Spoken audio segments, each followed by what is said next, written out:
বন্ধুরা, এই জবা গাছটি দেখুন আমার, যেভাবে গাছের গ্রোথ রয়েছে, গাছে কুঁড়ি আসছে, ফুলও ফুটছে।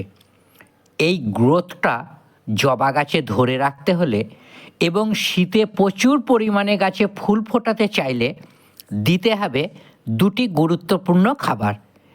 এই দুটি খাবারই জবা গাছের গ্রোথটা বাড়াবে এবং প্রচুর পরিমাণে ফুল ফোটাবে গাছে। আজ নভেম্বর মাসের 15 তারিখ। তো বন্ধুরা দেখুন, আমি ঠিক এই সময় একটি তরল সার প্রয়োগ করছি। প্রথমত গাছে ফুল ফোটানোর জন্য এই তরল সার আমি প্রয়োগ করি, কিন্তু এটা মাসে একবারই দিই। তরল সার খুব দ্রুত কাজ করে। এর জন্য ভিডিওটি দেখুন এবং প্রচুর ফুল ফোটানোর জন্য আপনারা অবশ্যই জবা গাছে প্রয়োগ করুন এই খাবার। দ্বিতীয়ত, যে বন্ধুদের জবা গাছের গ্রোথ কমে যাচ্ছে, গাছের পাতা ছোট হয়ে যাচ্ছে, শাখা পোশাকা শুকনো শুকনো ভাব, কোনো প্রকারে ফুল ফুটছে না, এর জন্য প্রয়োগ করুন দ্বিতীয় এই তরল সারটি। এই তরল সার কিভাবে তৈরি করবেন এবং গাছে কিভাবে প্রয়োগ করবেন, কখন প্রয়োগ করবেন, এটার পদ্ধতিও আপনাদের দেখাবো। খুব কম পয়সায় এই সার তৈরি করে গাছে দেয়া যায় এবং গাছের গ্রোথ বাড়াবার জন্য খুব ভালো কাজ করে। তো বন্ধুরা আসুন দেখে নিই আজ জবা গাছের দুটি গুরুত্বপূর্ণ খাবার। নমস্কার আমার সকল সম্মানীয় জবা প্রিয় বাগান বন্ধুরা, মুখার্জিস গার্ডেন্সে আপনাদের সকলকেই স্বাগত জানাই। প্রথমে আমি এখানে একটি পাত্র নিলাম। এখানে আমি পাকা কলার খোসা, শশার খোসা ও আলুর খোসার তরল সার মেশাবো। জৈব খাবারের মধ্যে সবথেকে ভালো ফুল পাওয়ার জন্য একটা ভালো উপায়। দেখুন, এই তরল সারের সঙ্গে 50% কিন্তু জল আমরা মিশিয়ে নেব। এর মধ্যে দিতে হবে এমওপি, মিউরেট অফ পটাশ। তো বন্ধুরা, এই সার যখন দেবেন, যখন দেখবেন গাছের গ্রোথ ভালো রয়েছে কিন্তু ফুল ফুটছে না, এর জন্যই লাগবে এই খাবার। এই খাবার গাছে দিলে কয়েকদিনের মধ্যেই গাছে কুঁড়ি আসা শুরু হবে।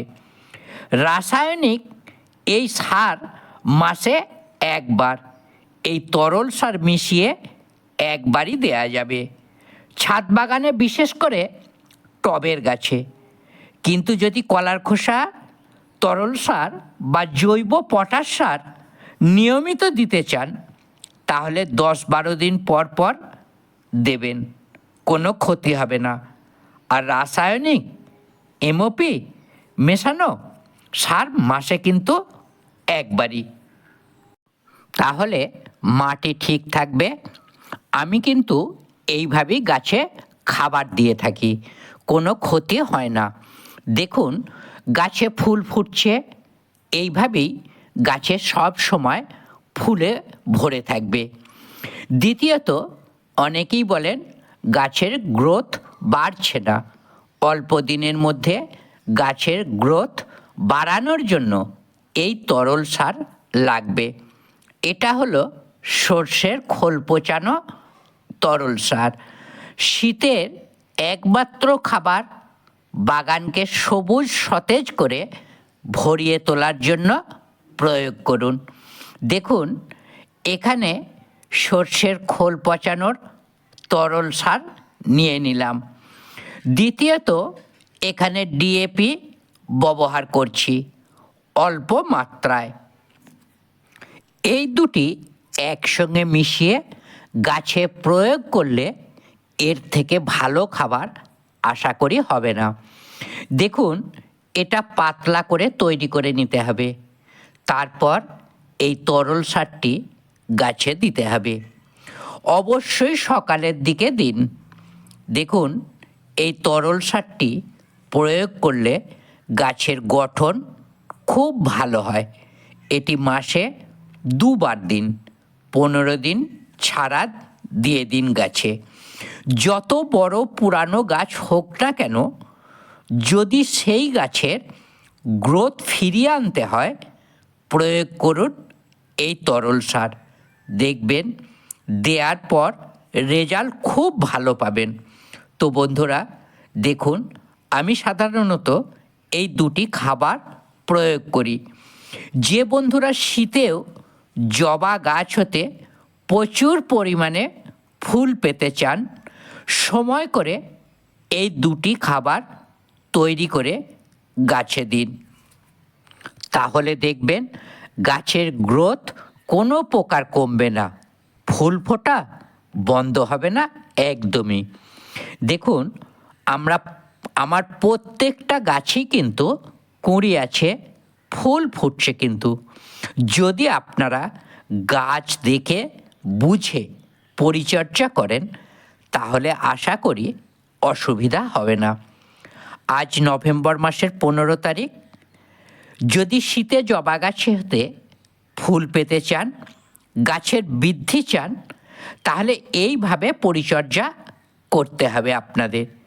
জবা গাছের শীতে ফুল ফোটানোর জন্য যে যে অসুবিধা সামনে পড়তে হয়, তার কিভাবে সহজে মোকাবেলা করা যায় বা করতে হয়, তার জন্য সময় অনুযায়ী খাবার সহ পরিচর্যার আরও ভিডিও দেব। সঙ্গে থাকার জন্য যে সকল নতুন বন্ধুরা আজ আমার চ্যানেলে প্রথম এসেছেন, চ্যানেলটি সাবস্ক্রাইব করে নেয়ার অনুরোধ রইল। ভিডিওটি ভালো লাগলে একটি লাইক ও নিকট বন্ধুদের সম্ভব হলে একটি শেয়ার করার জন্য অনুরোধ করব আপনাদের কাছে। কোনো কিছু প্রশ্ন থাকলে অবশ্যই কমেন্ট বক্সে লিখুন, যথাযথ উত্তর দেওয়ার চেষ্টা করব। ভিডিওটি শেষ পর্যন্ত দেখার জন্য আন্তরিক ভালোবাসা ও সকল বন্ধুদের নমস্কার জানাই। ভালো থাকুন বন্ধুরা, সুন্দর বাগান সকলে করুন।